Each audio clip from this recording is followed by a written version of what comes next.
On January 15th, 2020, wrestling legend Rocky Johnson passed away suddenly in his home. Rocky Johnson was Dwayne "The Rock" Johnson's father. During the difficult time, I noticed a very stoic approach in The Rock's attitude, especially during his eulogy speech. Let's break down and see how we can learn to deal with death. Losing a loved one is easily one of the toughest things that a human being can experience, especially losing your parents, a mother or father suddenly.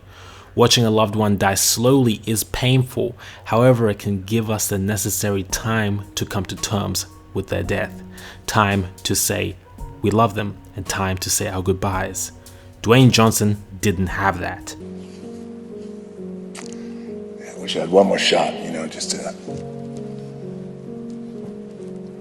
say goodbye, say I love you, say thank you, respect you, but I have a feeling he's watching, he's listening. I know my dad will be saying, kayfabe the tears. Sudden death can shake up the foundations of your reality. Your brain doesn't get a chance to process the events properly and everything can seem surreal. Despite all this, Dwayne still somehow found the courage to continue. She broke the news to me, and right when she broke the news, I was literally just pulling in. I'm looking at the whole crew, hundreds of guys and women milling around and carrying equipment and waving at me in the truck and waving back, and it all got really foggy and it seemed like it was just a big dream. And you know how you have those moments and you try and shake yourself out of it, and you're like, no, it's not a dream. My dad's gone. And in that moment, I just thought, well, what do I need to do? What's the next thing that I need to do? And I heard a voice say, well, hey, the show must go on. Stoic philosophers had a different relationship with death than normal people. Instead of fearing it and hiding away from it, they confronted it. Stoicism is about living in accordance with nature. If death is an integral part of life, the yin to the yang, how can we ignore it? Now, Epictetus said, I cannot escape death, but at least I can escape the fear of it. And Marcus Aurelius said, death smiles at us all. All we can do is smile back. The Stoics even had a mantra that they would say to themselves to remind them about the transience of life. Memento Mori, which means remember that you must die. The contemplation of death is not morbid or dark, but instead rational. It's rational because it's choosing to face the truth of existence that most would blissfully ignore. The truth is that every time you say goodbye to a loved one, it could be your last time. You do not own anyone or anything. Everything is borrowed, and one day it will be taken away from you. It's obvious that Dwayne is devastated.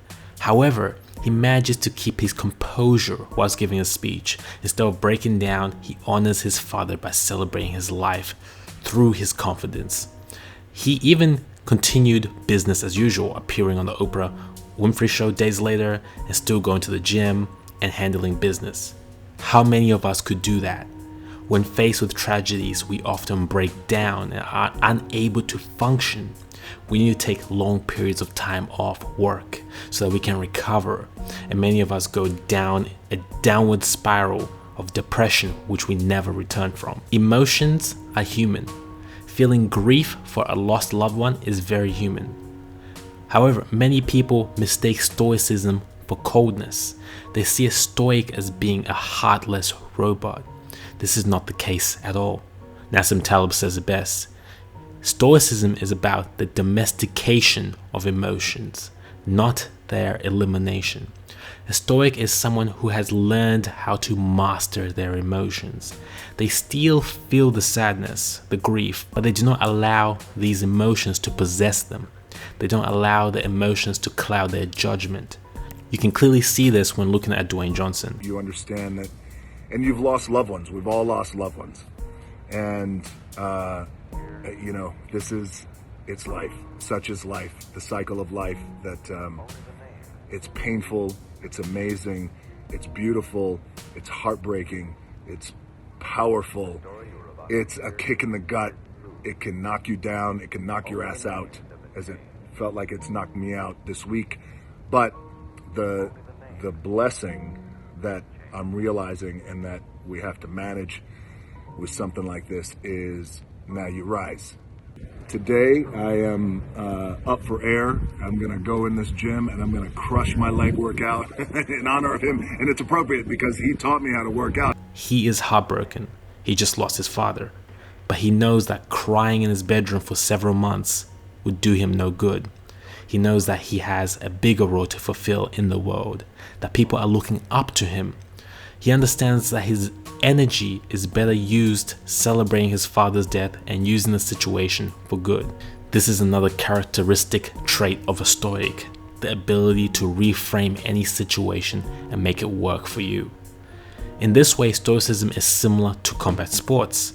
In boxing or mixed martial arts, often the counter puncher or the defensive fighter is the most dangerous fighter. They wait for you to swing at them, sometimes even sacrificing getting hit so that they can do more damage in the retaliation by using your own momentum against you. This is the reason why Floyd Mayweather was so dominant in boxing. He used his opponent's attacks to set up his own, hence flipping the script. This is how Stoics approach death.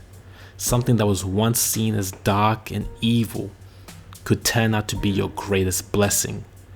Through contemplating death and not avoiding it, you'll learn to disregard petty issues that once bothered you. From seeing life through the context of death, you'll learn to love better and never take anything for granted. You become more grateful and hence more happy for what you have, and you stop wasting time on things that don't serve you and spend more time on things that fulfill you. Death becomes your ally, an old friend that you will return to one day peacefully. If you want to master yourself, you must first stop running away from the other side of life. One day you will be in the same position as Dwayne.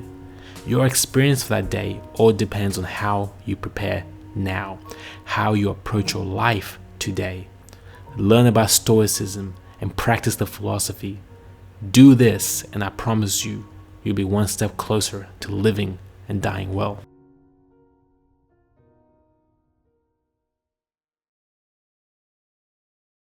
Thanks for watching the video. I appreciate you. If you haven't already, make sure you subscribe to the channel and click the bell notifications so we can see more of each other. Until next time.